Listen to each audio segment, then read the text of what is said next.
Soy Fernando Díaz Villanueva, hoy es 19 de octubre de 2022 y esto es La Contracrónica.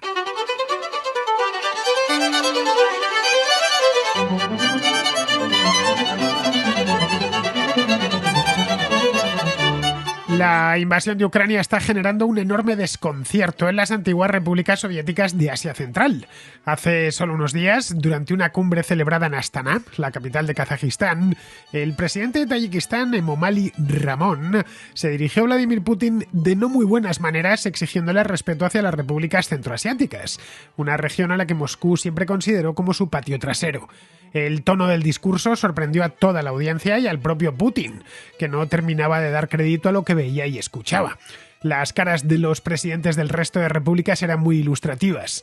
El presidente de Turkmenistán asistía impávido al repaso que su colega tayiko estaba dando al amo del Kremlin.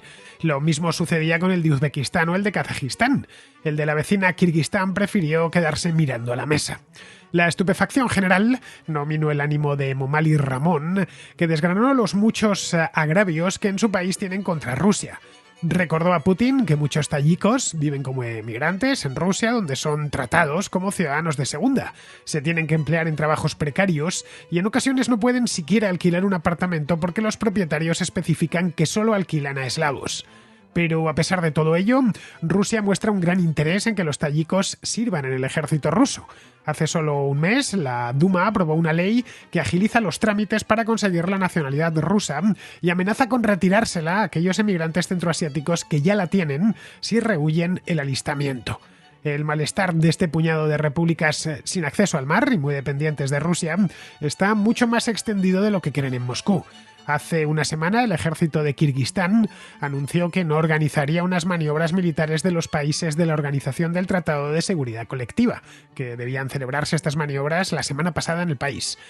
La nómina de esta alianza militar, también conocida como la OTAN asiática, también figuran otras exrepúblicas soviéticas como Kazajistán, Bielorrusia, Armenia y Tayikistán. Pero no siempre se llevan bien entre ellas. Este año y el pasado, Tayikistán y Kirguistán han tenido enfrentamientos en la frontera y Rusia medió, pero poniéndose del lado de Tayikistán. En Kazajistán, una república inmensa, mucho más cercana a Europa, se observa la invasión de Ucrania con inquietud. Por un lado, el principal socio comercial del país es la Unión Europea, a quien vende mucho gas y mucho petróleo, y por otro, los kazajos temen que si no obedecen al Kremlin, se desate contra ellos una operación especial, entre comillas, como la de Ucrania. Hace unos meses, un diputado ruso en la Duma pidió desnazificar Kazajistán, junto a otras exrepúblicas soviéticas como Moldavia, Estonia, Letonia y Lituania. Fue un calentón, pero en Astana estas palabras cayeron como una bomba. Más allá de los miembros de la Organización del Tratado de Seguridad Colectiva, en países al sur del Cáucaso que no forman parte de ella, como Georgia o Azerbaiyán, miran con expectación lo que está pasando en Ucrania y el modo en el que el ejército ruso actúa allí. Las conclusiones que están sacando son agridulces. En el campo de batalla Rusia no es tan fiera como parecía, pero no escatima atrocidades para salirse con la suya. El impacto, en definitiva, en términos de prestigio y proyección exterior que la guerra está ocasionando a Rusia en su área de influencia está siendo muy alto, y no en la dirección en la que Putin pensaba.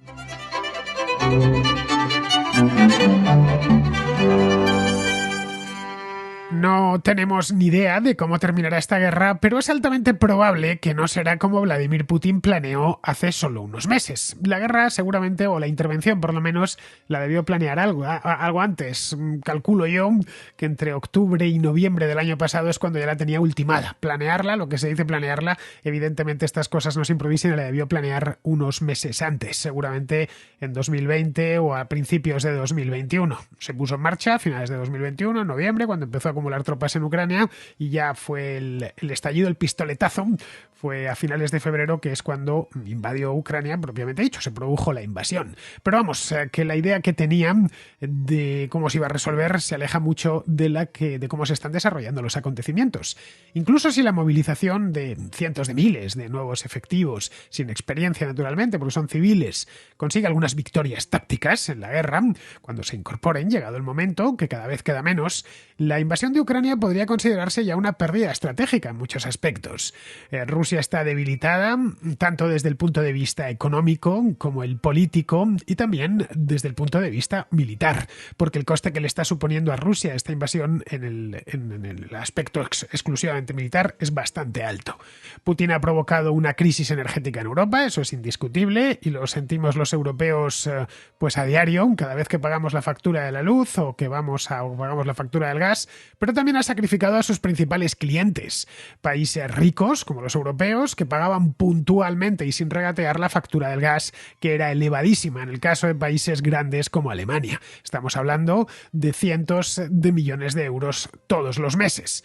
El país, por lo demás, se encuentra sancionado, Rusia, quiero decir, fuertemente sancionado y con su economía desconectada en buena medida del mercado mundial. Los rusos tienen que hacer auténticas virguerías para poder exportar casi cualquier cosa, con la excepción del gas, que los europeos han decidido que lo seguirán importando mientras no les quede más remedio. Tan pronto como puedan sustituirlo, lo harán. El resto de productos tienen muchas dificultades para exportarlos. La verdad es que tampoco eran muchas cosas las que exportaban, aparte de productos mineros y petróleo y gas, y para las importaciones tienen más problemas todavía.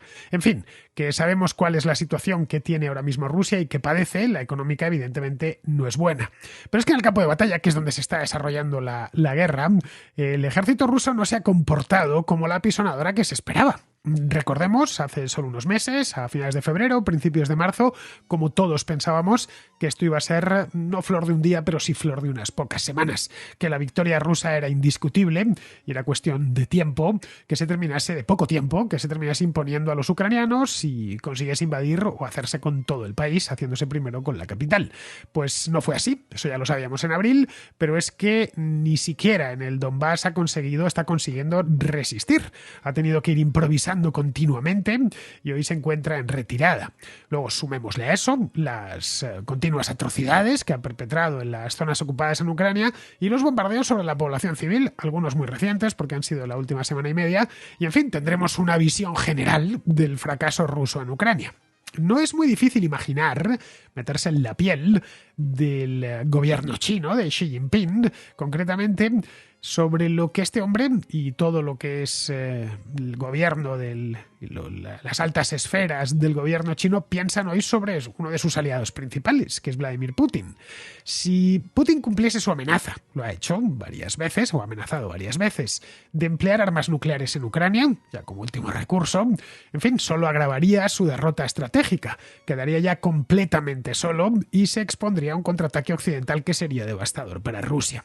Todo esto está a la vista no solo de las cancillerías europeas, que asisten espantadas al conflicto, sino ya de todo el mundo. Como consecuencia de estos hechos, insisto, constatados en la realidad, es que se está creando un vacío de poder que va de Europa del Este hasta Asia Central. Y los vacíos de poder no duran mucho. El poder no es neutro. En el momento en que queda en el aire, alguien llega y lo agarra, alguien lo ocupa. Los problemas autoinfligidos de Rusia son en cierta medida la continuación de un proceso que empezó hace ya muchísimo tiempo, que arrancó hace 3 décadas con el colapso de la Unión Soviética, y durante unos años parecía que el asunto estaba resuelto, solo lo parecía, no lo estaba ni mucho menos, y ahora ha renacido por obra y gracia de Vladimir Putin, que no ha abandonado esa idea imperial, primero rusa, posteriormente soviética y actualmente rusa de nuevo. Desde que Putin llegó al poder, hace ya 20 años, algo más de 20 años, 22 años, su régimen ha intentado proyectar el poder ruso por todo el antiguo espacio soviético. Eso era una de los pilares de su política exterior desde el primer día. Ha tratado, de una manera u otra, de reafirmar el control sobre los antiguos territorios, las antiguas repúblicas de la Unión Soviética, que no considera estados del todo soberanos. Evidentemente, la República Rusa, la Federación Rusa lo reconoce, la ONU, y hay embajadas de todas estas repúblicas en Moscú, y Rusia tiene embajadas en todas estas repúblicas. Podemos visitar, si vamos hasta Tashkent o hasta Bishkek, podemos visitar la embajada rusa que está allí, probablemente sea la embajada más importante del país, y también hay una embajada uzbeka, una embajada tayika en Moscú. Y en las Naciones Unidas estos países tienen sus propios representantes, pero para Putin no son del todo estados soberanos.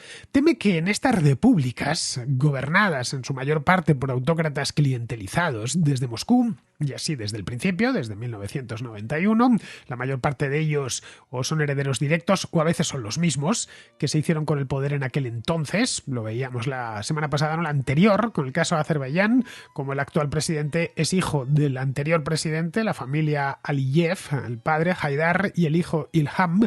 El padre era un alto cargo de la Unión Soviética, concretamente de la KGB. Esta pequeña historia de Azerbaiyán es la gran historia de casi todas las repúblicas, las exrepúblicas socialistas soviéticas, con las excepciones conocidas por todos, que son esencialmente las repúblicas europeas, las 3 repúblicas bálticas, Ucrania y Moldavia, donde de manera exitosa o nada exitosa han conseguido afirmar reformas democráticas y reconvertir por completo la república. En las del centro de Asia, en absoluto. No les ha funcionado a pesar de que lo han intentado. Ha habido revueltas populares, golpes de Estado y todo tipo de ajetreos, pero siguen siendo esencialmente dictaduras o autocracias muy cercanas a Moscú. Pues bien, temen que han pasado ya 30 años, obviamente, del colapso de la Unión Soviética, temen que estas autocracias se vayan poco a poco deslizando hacia la democracia liberal y busquen entonces el alineamiento con Occidente. O peor aún, que cambien de amo y se coloquen bajo la protección de China. No olvidemos que Tayikistán o Kirguistán están más cerca, o Uzbekistán están más cerca de China. Bueno, Tayikistán y Kirguistán son fronterizas que de Rusia, con quien ni siquiera comparten frontera.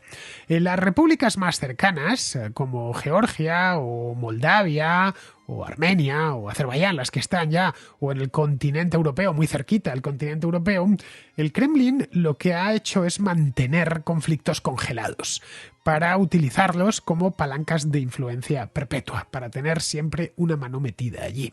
En fin, ahí tenemos el caso de Azerbaiyán y Armenia, que hemos visto con mucha más calma aquí en la Contracrónica hace no mucho tiempo. Ambas se pelean pues desde hace 30 años, desde el mismo año 1991, por Nagorno-Karabaj, que es un enclave de población armenia dentro de Azerbaiyán. En este conflicto, que es un conflicto congelado, casi el modelo de conflicto congelado, Moscú lo que hace es ejercer de árbitro desde entonces, pero el conflicto no se ha solucionado, a pesar de que ha habido tiempo de sobra para solucionarlo. 30 años es muchísimo, son pues 2 generaciones o casi 2 generaciones. ¿Por qué? ¿Por qué no se ha solucionado? Porque realmente en el Kremlin no interesa una solución que ponga fin a aquello. En el caso de que esta solución se presentase, pues Rusia ya no sería necesaria. Ya perderían esa palanca que les ha sido tan útil. La guerra en Ucrania ha revivido el conflicto, el de Nagorno-Karabaj, el de Armenia y el conflicto armenio-azerí, porque los azeríes se sienten lo suficientemente fuertes como para imponerse. Como os explicaba el otro día, Azerbaiyán es más rica y más poblada, que sobre todo más rica que Armenia, y siente que tiene la capacidad, desde luego el espíritu Ilham Aliyev lo tiene, pues poco menos que de borrar del mapa a los armenios. Dinero además no les falta. El chantaje gasístico, de hecho aquí se da una paradoja curiosa. El chantaje gasístico a Europa Occidental por parte de Putin, una de las cosas que ha conseguido es elevar el precio del gas natural a escala mundial. Bien, esto ha sido un regalo esencialmente para países que exportan gas, y uno de ellos es Azerbaiyán, que Putin le ha hecho un regalo con lo de Ucrania. Azerbaiyán, como os contaba en aquel programa, vive de exportar hidrocarburos a Europa a través de una serie de oleoductos y gasoductos que tiene, que conectan a Azerbaiyán directamente, esquivando Armenia, eso sí, directamente con el Mediterráneo. El vacío de poder ruso al sur del Cáucaso se ha materializado hace no mucho, lo pudimos ver. Es una de estas noticias que pasaron medio desapercibidas en la prensa a pesar de que tenía su importancia simbólica. Me refiero a la visita que la segunda quincena de septiembre hizo Nancy Pelosi, la presidenta de la Cámara de Representantes de los Estados Unidos, a Ereván. Ereván es la capital de Armenia. Además se dejó ver, se retrató en el mismo parlamento de Armenia y quiso que el viaje tuviese toda la fanfarria posible.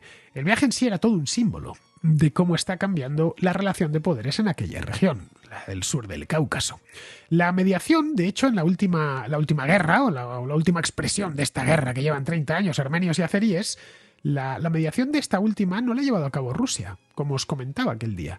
La está llevando a cabo Estados Unidos, mediante Antony Blinken, mediante su secretario de Estado, que habló en septiembre personalmente con los gobiernos de Azerbaiyán y de Armenia. Les pidió, por favor, que cesasen los combates y que lo que tuviesen que discutir lo discutiesen pacíficamente encima de una mesa. Bien, los combates cesaron, no han cesado hasta ahora.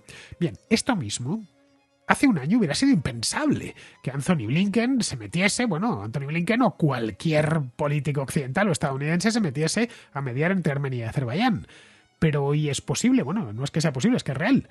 Hoy Rusia está metida de lleno en una guerra de agresión y no está en posición, obviamente, de ser intermediaria de nada.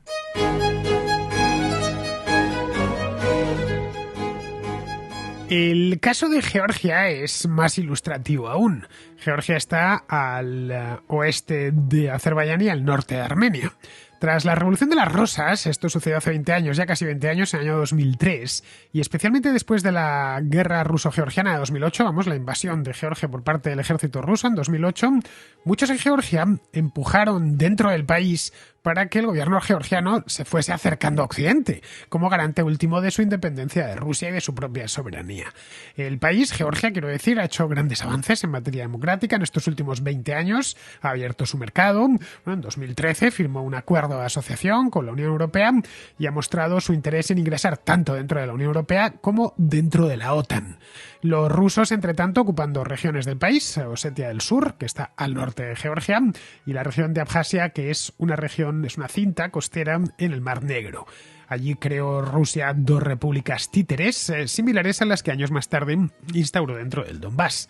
Para Moldavia, que está ya en el mismo continente europeo, es fronteriza con Rumanía y con Ucrania, el desmoronamiento de Rusia les ha empujado directamente a solicitar el ingreso a la Unión Europea, cosa que antes se lo pensaban dos veces. La Unión Europea, naturalmente, y más en estas circunstancias, lo que ha hecho es dejarse querer y les ha concedido el estatus de candidato, que no es fácil tener el estatus de candidato que es bastante difícil entrar a la Unión Europea, pero antes de entrar necesitas ser candidato y conseguir que te den el estatus de candidato ya tiene sus complicaciones. Pues bien, han terminado dándoselo a Moldavia.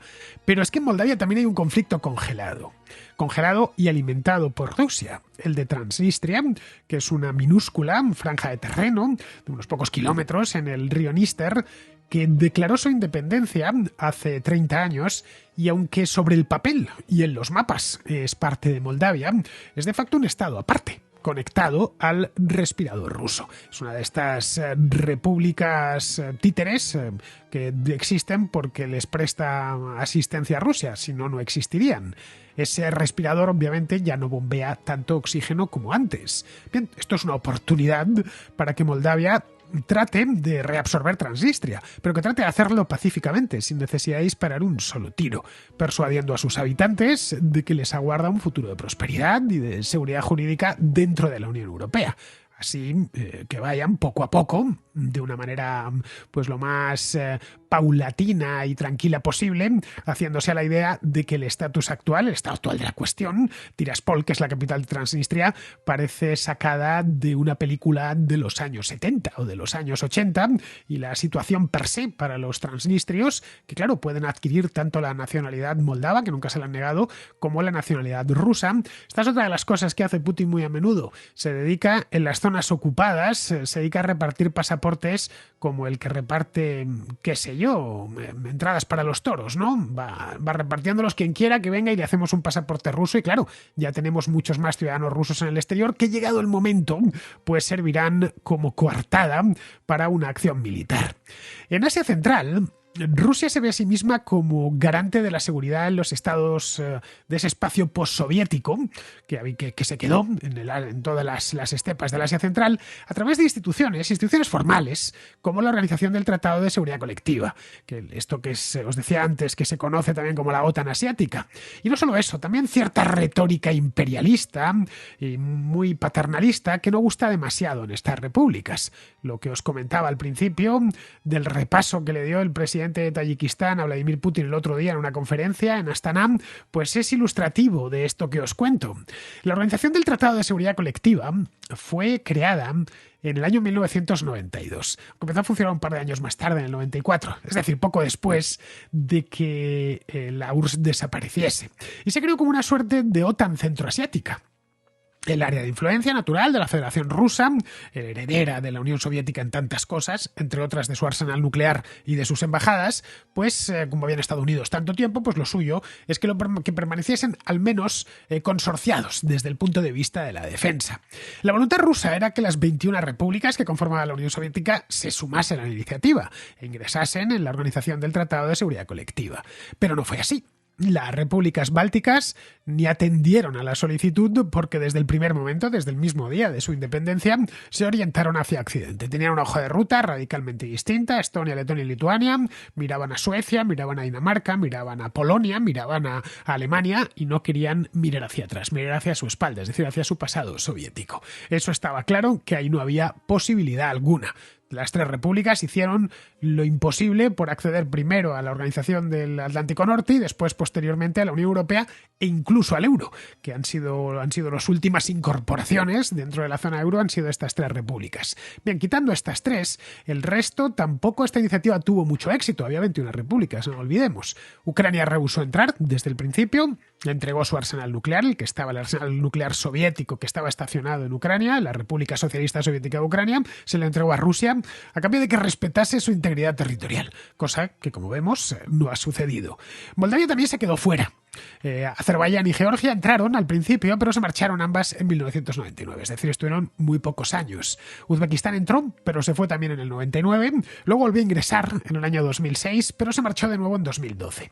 A día de hoy, de aquellas 21 repúblicas soviéticas, solo hay 6 países en esta organización: Rusia, Bielorrusia, Kazajistán, Kirguistán, Tayikistán y Armenia. Nada más. Esta última está por sus problemas con Azerbaiyán. De no tener problemas con aquel país, seguramente ni estaría, porque no tendría mucho sentido. De hecho, está apartada del resto de las repúblicas de la Organización de Seguridad Colectiva.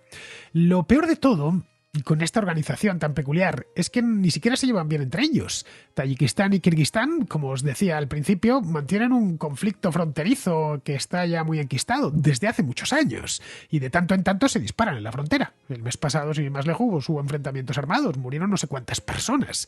No sé, algo así como, qué sé yo, si entre España y Francia se liasen a tiros en los Pirineos de vez en cuando por diferencias fronterizas, porque los franceses quieren tomar el Valle de Arán, o que entre Holanda y Alemania pues sucediese lo mismo, o entre Italia y Francia, ¿no? Que los países socios y aliados de la OTAN estuviesen peleándose. Pero luego, después de eso, se dijese que son aliadas en lo relativo a defensa, que es lo más curioso. No sé cómo se van a defender Tayikistán y Kirguistán mutuamente si atacan a una de ellas, si se están peleando entre ellas. Es uno de estos misterios del centro de Asia que uno nunca termina de desentrañar. En esta organización, Rusia es, con diferencia, la potencia principal del Tratado de Seguridad Colectiva. Es, de hecho, la única que posee un ejército en condiciones. El resto son todos países no muy poblados y por lo general de renta baja o muy baja. Bueno, para que nos hagamos una idea, os doy un dato. Hay casi los mismos habitantes en Moscú. Moscú tiene unos 13 millones de habitantes en su área metropolitana, que en todo Tayikistán y en todo Kirguistán. Es decir, que en Kirguistán y Tayikistán juntas. Kirguises y tayikos quieren tener a Rusia cerca. Siempre, desde el principio. Porque su economía, en origen era una economía soviética, pues claro, dependía mucho de Rusia. Pero claro, ya no depende tanto como hace 30 años. Mal que bien y con mucha lentitud han ido modernizando sus estructuras económicas. Los principales socios comerciales de ambos hoy son Europa y China. En los dos casos, Kirguistán y Tayikistán, su economía, que es muy dependiente de las minas, de oro, de bauxita, de zinc, de plomo, es un territorio muy rico en metales. Esta economía está orientada a exportar metales a Europa y a importar productos manufacturados de China. Luego, para colmo de males, ni siquiera comparten frontera con Rusia, pero sí la comparten con China. El verdadero vínculo económico que les une con Rusia son las remesas que envían los emigrantes, es decir, los tayikos o los kirguises que viven en Moscú, en San Petersburgo o en la Rusia europea ganándose la vida. Que en Rusia además no son muy recibidos y a menudo son víctimas de una discriminación, bueno, pues similar a la que pueden encontrar los hispanos en Estados Unidos, y es de lo que se quejaba amargamente el otro día el presidente el Emomali Ramoneste, el presidente de Tayikistán. Bien, todo esto pesa en el ánimo de sus dirigentes, lo saben, que conforme pasa el tiempo ven a Rusia cada vez más como un poder lejano, que además no solo es lejano, sino que además se está debilitando. En el último enfrentamiento que han tenido, ya digo, hace solo un mes, Rusia ni siquiera acudió a mediar. porque estaba entretenida en otras cosas, porque estaba entretenida en Ucrania y además carecía la autoridad para mediar en ningún sitio. Lo que os comentaba antes por lo de Armenia y Azerbaiyán, cómo va a llegar pidiendo la paz un país que acaba de invadir a otro. Vamos, en Tayikistán y Kirguistán sucedió exactamente lo mismo que en el Cáucaso. Fue empezar a ceder el frente ucraniano, la retirada de Kharkov y todas las grandes retiradas de la primera quincena de septiembre, y empezaron a brotar los problemas, lo que vendría a demostrar que lo que les mantenía unidos a Rusia era esencialmente el temor a una intervención militar. Pero claro, visto lo visto en Ucrania, no parece que esa intervención, en el caso de producirse, vaya a ser inmediata y mucho menos fatal. Por poder intervenir, podría hacerlo si así lo desease el ejército ruso. Tiene bases en ambos países, pero claro, ahora, después de lo que ha pasado en Ucrania, que está a 500 kilómetros de Moscú, menos incluso, creo que son unos 400 en línea recta, pues habría que plantearse si podría Rusia sostener una intervención a gran escala en el centro de Asia, en cualquiera de estas repúblicas, que están a 3.000 kilómetros de la capital. Bien, todo indica que no podrían, más aún teniendo a China tan cerca. Como os comentaba la semana pasada, estas repúblicas centroasiáticas son puntos de apoyo fundamentales. La ruta de la seda que China puso en marcha hace 10 años. China corteja por lo demás a sus líderes y su influencia comercial se deja sentir en el día a día. Como vemos, a un lado y al otro, tanto en el sector oriental como en el occidental, del patio trasero de Rusia, ya están haciendo planes por su cuenta. No es algo nuevo, ¿eh? La debilidad económica de Rusia es la causante de su debilidad estratégica. A los armenios y los azeríes la cercanía con la Unión Europea les trae más cuenta. Lo mismo sucede con los estanes del centro de Asia, los Uzbekistán, Tayikistán, Kirguistán, etc. Le sucede lo mismo pero con China. Quieren tenerla más cerca. Lo que ha hecho la guerra de Ucrania, porque esto no es nuevo, repito, es visibilizar el problema y demostrar a todos estos países, por la vía de los hechos, que es la mejor vía, que el tigre ruso, al final, era de papel.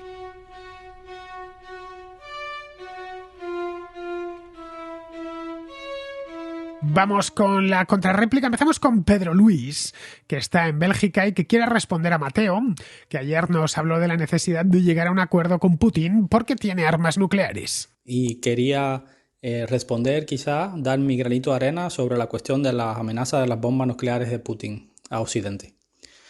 Además está decir que estoy muy de acuerdo, Fernando, con lo que planteas de no permitir que Putin se salga con la suya, amenazando con el uso de las bombas nucleares. Tenemos que tener en consideración que el principal poder que tienen las bombas nucleares es un poder disuasorio.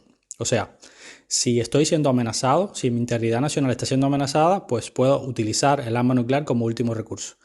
En estos momentos se está utilizando el arma nuclear de una forma novedosa. Se está amenazando con su uso si ciertos objetivos de las élites están siendo amenazados.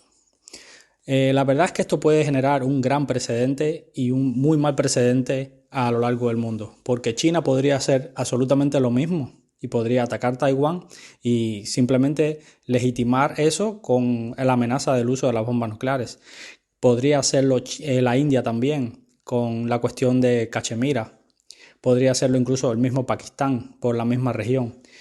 Y así a lo largo del mundo. Sin contar de que definitivamente, ya que el uso de las bombas nucleares desde una perspectiva amenazadora podría ayudar a cumplir ciertos objetivos de las élites de cualquier país dictatorial en el mundo, simplemente desataría una carrera armamentística a lo largo del planeta para obtenerla. Irán la podría al final obtener, la podría obtener Arabia Saudí y así muchos. Es simplemente un precedente extremadamente malo, porque es precisamente lo que se quiere evitar, que más países obtengan el arma nuclear, porque nos pondría más cerca de una catástrofe a nivel global.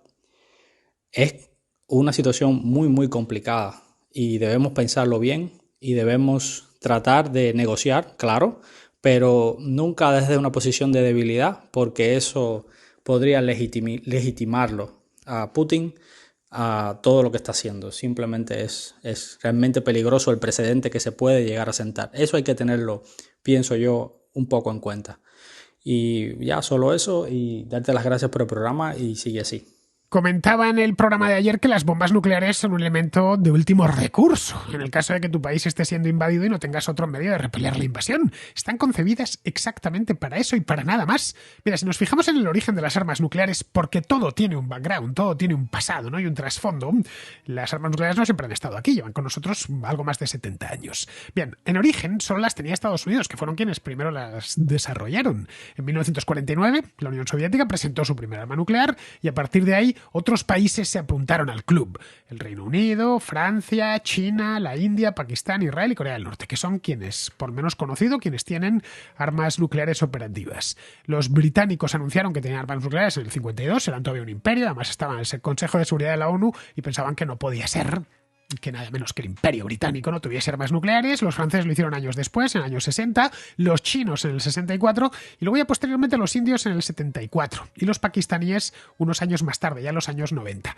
Bien, esos lo hicieron en clave local, por si acaso llegaban a las manos. Y luego los norcoreanos ya este siglo, en el año 2006. Los israelíes también tienen armas nucleares, pero oficialmente no lo reconocen. De hecho, no se sabe siquiera si han hecho una sola prueba nuclear. Bien, para evitar que esto proliferase, es decir, que todos los países del mundo desarrollasen su propio arsenal nuclear, lo que se hizo fue firmar una serie de acuerdos de no proliferación. Es decir, que solo tuviesen armas nucleares quienes las tenían ya, para evitar que cayesen en manos de gobiernos irresponsables que las utilizasen alegremente. Bien, todo esto sucedió durante la Guerra Fría. Estados Unidos prometió a sus aliados que les protegería con sus armas nucleares en el caso de que sufriesen un ataque, y la Unión Soviética hizo lo propio.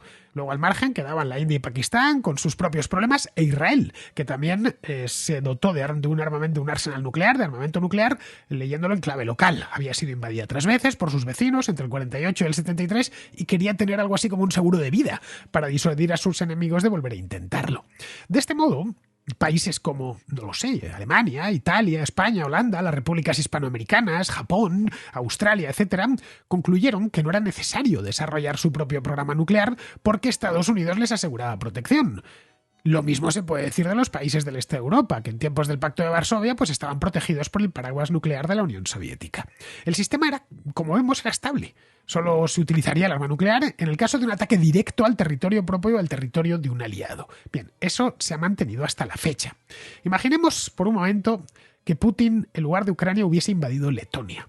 El gobierno letón habría invocado en el acto el artículo 5 del Tratado del Atlántico Norte y sus aliados hubieran respondido, claro. Si Putin hubiera lanzado una bomba nuclear sobre Riga, la OTAN habría respondido con un ataque nuclear sobre una ciudad rusa. Pero claro, Ucrania quedaba en un terreno gris. No está en la OTAN, pero tampoco está en la órbita rusa. Ese espacio es el que ha aprovechado Vladimir Putin. En principio no tenía ninguna intención de utilizar armas nucleares.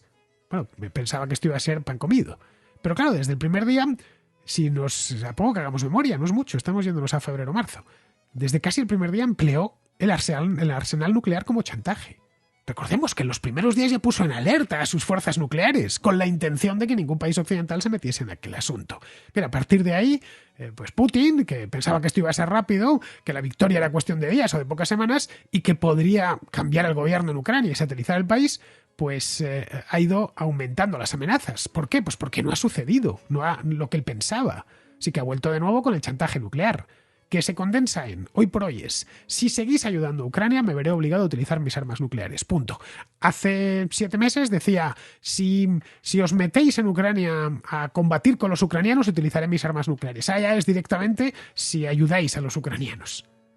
Bien, este no es el uso para el que están concebidas las armas nucleares. Bueno, y nos viene a demostrar además la debilidad que en estos momentos está Putin. Su debilidad es extrema, porque actúa como un atracador de un banco armado con un cinturón de explosivos que dice a la policía que está tratando de hablar con él que o le dejan marcharse con el dinero y el botín o hace estallar el cinturón suicidándose él mismo, pero matando también a todos los rehenes. Bien, eso mismo es lo que está haciendo Putin en este momento. Yo, desde luego, no negociaría nada con el atracador, trataría de abatirle. Bien, vamos ahora con Israel, que también quiere responder a Mateo señalándole los problemas del apaciguamiento. Y me gustaría hacer un comentario al hilo de la intervención de un oyente en el que venía a decir que el apaciguamiento que se está practicando con Putin es distinto al que se practicaba en los años 30, porque ahora hay unas armas de destrucción masiva que pueden acabar con la humanidad o con la vida tal y como la conocemos, mientras que en los años 30 ese riesgo no existía. Bien, me gustaría matizar que en los años 30 sí que existía el equivalente, entre comillas, a la bomba atómica, al arma definitiva, y eran los bombardeos aéreos sobre población civil, que si se repasa la literatura sobre estrategia geopolítica y literatura militar de la época, había teóricos que decían que ya no habría que librar nunca más guerras masivas con soldados como la Primera Guerra Mundial, que en lo sucesivo los países lanzarían oleadas de bombarderos que no se podrían detener y que arrasarían las ciudades. Además, se hablaba de la destrucción mutua asegurada en ese plan, porque se decía que la única forma de evitarlo era tener tú tu propia flota de bombarderos que fuera capaz de bombardear las ciudades del enemigo, pues de forma, actuando como arma disuasoria. Se dice, hay una corriente de revisión histórica del comportamiento de Chamberlain previo a la Segunda Guerra Mundial, que viene a decir que él era consciente de esta situación, el gobierno británico, y lo que estuvieron haciendo fue comprar tiempo para organizar una defensa aérea en serio. Fue la época en la que se empezaron a construir Spitfire y también a desarrollar el sistema de defensa aérea integrado, el primero que se elaboró en la historia, que tuvo su momento de gloria en el verano de 1940 durante la batalla de Inglaterra, eso que muchos o algunos conocemos, del sistema de radares, de escuadrones que solamente despegaban pues cuando desde una sala de control se le daba un vector de intercepción al bombarderos enemigos. Es decir, que ese miedo a decir, nos va a pasar esto, pues ya existía perfectamente en los años 30 y tenía el nombre de los bombarderos. De hecho, la Guerra Civil Española supuso un espaldarazo a esa doctrina por el uso propagandístico del bombardeo de Guernica por parte de la aviación de los nacionales. Conviene recordar que el Frente Popular bombardeaba población civil con el mismo entusiasmo, hay que recordar el bombardeo de Cabra, pero bueno, se intentó utilizar como arma propagandística a favor del Frente Popular el bombardeo de Guernica, y los pacifistas y los apaciguadores lo ponían de ejemplo de lo que podría suceder con las ciudades pues, francesas e inglesas en el caso de que estallara una guerra. Después, un último matiz, y es que esto del apaciguamiento de Putin, simplemente recordar que el apaciguamiento ya fue en 2014 con la invasión de Crimea y que ahora estamos disfrutando de las consecuencias de ese apaciguamiento. Efectivamente, Israel, así es. A Putin se le ha intentado apaciguar 2 veces en los últimos años. La primera después de la invasión de Georgia en 2008. Lo he comentado en el programa de hoy. 2 regiones le quitó en aquel momento. Claro, son regiones muy raras. Abjasia, no sabíamos ni dónde estaba. Osetia del Sur, ¿no? Claro, no sabíamos ni que nos ponía lo del sur, pero tampoco sabíamos que existía la del norte. Bueno, que existía Osetia en sí misma. Nos parecía algo lejanísimo. Occidente decidió mirar hacia otro lado y seguir adelante con todos los planes y proyectos que tenían en común con Rusia, especialmente los energéticos. Hubo quejas, eso sí, yo lo recuerdo, por la invasión de Abjasia y de Osetia del Sur, pero nada, todo muy retórico, todo se quedó ahí. Georgia quedaba lejos y se consideró que, bueno, en Abjasia y en Osetia del Sur la población rusa era muy numerosa, por lo que no tenía sentido insistir a Putin en que las abandonase. El segundo apaciguamiento fue en 2014, con la ocupación y anexión de Crimea. Ahí la comunidad internacional se puso algo más seria, sancionó a Rusia, pero de manera muy leve, y no quiso reconocer la anexión. Pero de nuevo estábamos en las mismas. La población de Crimea parecía que estaba a gusto con los rusos y, claro, mejor no menear aquel asunto. En este periodo se hicieron los 2 gasoductos Nord Stream. Bueno, yo creo que con eso ya está dicho todo. Más apaciguamiento no se me ocurre. Bien, ¿ha servido para algo aquello? Absolutamente para nada, porque por cada metro que iba cediendo Occidente, Putin consideraba que podía seguir avanzando 10 kilómetros. El año pasado, en el mes de agosto, se produjo el fiasco aquel en Afganistán, la retirada precipitada de Kabul de las fuerzas de la OTAN, y yo creo o sospecho que fue en aquel momento cuando Putin decidió dar el paso final.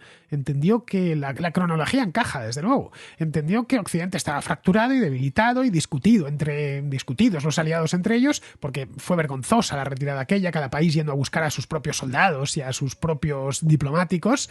Y bueno, pues pensó que Occidente estaba en otras cosas y que no pondría muchas objeciones. Le sacudirían algunas sanciones, se quejarían en la ONU y poco más. A la vuelta de 5 o 6 años todo estaría olvidado y podría pasar a lo siguiente, que seguramente sería ya un país de la OTAN y de la Unión Europea, como las repúblicas bálticas, por ejemplo. El planteamiento, ojo, sería exactamente el mismo, clavado a lo que ha venido haciendo. Las minorías rusas en estos países están siendo castigadas y perseguidas por los gobiernos de Letonia, de Lituania o de Estonia. Si Occidente ha cedido 3 o 4 veces, ¿por qué no va a ceder una cuarta o una quinta? A fin de cuentas, aquello pilla muy lejos. Y Rusia nos suministra gas natural y tiene armas nucleares. Es decir, los mismos argumentos que se están dando ahora para consentir a Putin que vaya construyendo poco a poco su imperio. Digo yo que en algún momento habrá que pararle, ¿no? Quizás se ha tardado demasiado, pero bueno, mejor es tarde que nunca. Bien, vamos ahora con Nacho, que nos habla de un acto que se ha celebrado en Madrid hace un par de días, un acto que ha celebrado el PSOE en torno al 40 aniversario de la llegada del Partido Socialista al poder en 1982. Hola Fernando, ¿qué tal? Nada, quería saber un poco cuál es la opinión que tienes de unas declaraciones que ha habido en el Congreso del Partido Socialista que se ha celebrado hace poco. Me imagino que las habrás visto, en las que en primer lugar salía hablando una cosa que a mí me parece inaudita e indignante y que la gente la debe escuchar y aquí parece que no pasa nada. Y es escuchar en primer lugar a Felipe González decir que, bueno, relativizar sobre todo el tema de lo que es la verdad. En democracia la verdad es lo que el pueblo cree que es verdad. Es decir, algo absolutamente relativista y lamentable que venga a decir un expresidente de hace 25 años, algo así, ¿no? Y bueno, y luego está también la otra declaración que a mí me llamó muchísimo la atención y que no indigna a nadie. Pues parece que la gente no se ve afectada. Y es que salió Pedro Sánchez en la terna de expresidentes del gobierno diciendo que el Partido Socialista estaba siempre en el lado bueno de la historia. Y yo me pregunto que quiénes son ellos y concretamente quién es Pedro Sánchez para autoproclamarse como el adalid del lugar bueno de la historia, el moralista, con todo el historial que tiene el Partido Socialista de precisamente todo lo contrario, de estar en el lado bueno. Entonces, bueno, ya te digo que a mí por lo menos me parece indignante y que no hay por dónde cogerlo. Y por supuesto la relatividad de la verdad de Felipe González también exige, vamos, un punto y aparte, vamos, no hay por dónde cogerlo. Entonces quería saber un poco cuál es tu opinión de estas dos intervenciones estelares, que de verdad que es que me sorprende cada vez más que no haya consecuencias ni que la gente ponga el grito en el cielo. Y nada más, Fernando. Felicidades por el programa y un saludo a todos los oyentes. Bueno, Nacho, tampoco le des tanta importancia, que ya era un acto propagandístico en el que se dejaron llevar de manera un tanto lamentable. Lo que dijo Felipe González, sí vi el fragmento de vídeo, a mí me dejó un patidifuso. No sé si es que este hombre, que ya ha cumplido 80 años, está chocheando o que se puso a hablar, ya sabes, la verborrea incontenible de Felipe González. Esto, los que tenemos edad la recordamos. Y bueno, se puso a hablar y no sabía ya ni lo que estaba diciendo. Luego, respecto a lo que comentas de cómo se echaron flores a sí mismos, diciendo que eran de lo bueno a lo mejor, bueno, pues era lo esperable en una acto cuyo único objetivo era cantar loas al partido. Piensa que podría haber sido peor. Podrían haber dicho, por lo menos, que España se la inventaron ellos, que antes no existía. Me te doy un consejo, Nacho. No prestes demasiada atención a los políticos cuando celebran un acto de partido. No les prestes atención por regla general nunca, pero cuando celebran un acto de partido, menos que nunca. Si de natural son charlatanes y mentirosos, en esas ocasiones ya directamente construyen una realidad paralela. Bien, pues vamos a ir terminando. Vamos con Pizarro, que nos habla de Listras. En la parrilla del gobierno del Reino Unido se achicharran los primeros ministros en cadena, independientemente de su habilidad para saltar de un pie a otro con más o menos gracia. Isabel parece haber caído de boca y con los brazos y piernas en aspa. Queda ver cómo gestionan su agonía y conocer al siguiente de la ristra. Un cordial saludo de Pizarro. Y hasta aquí, queridos amigos, llega la contracrónica de hoy, 19, mañana 20. Estaré de vuelta. Hasta mañana.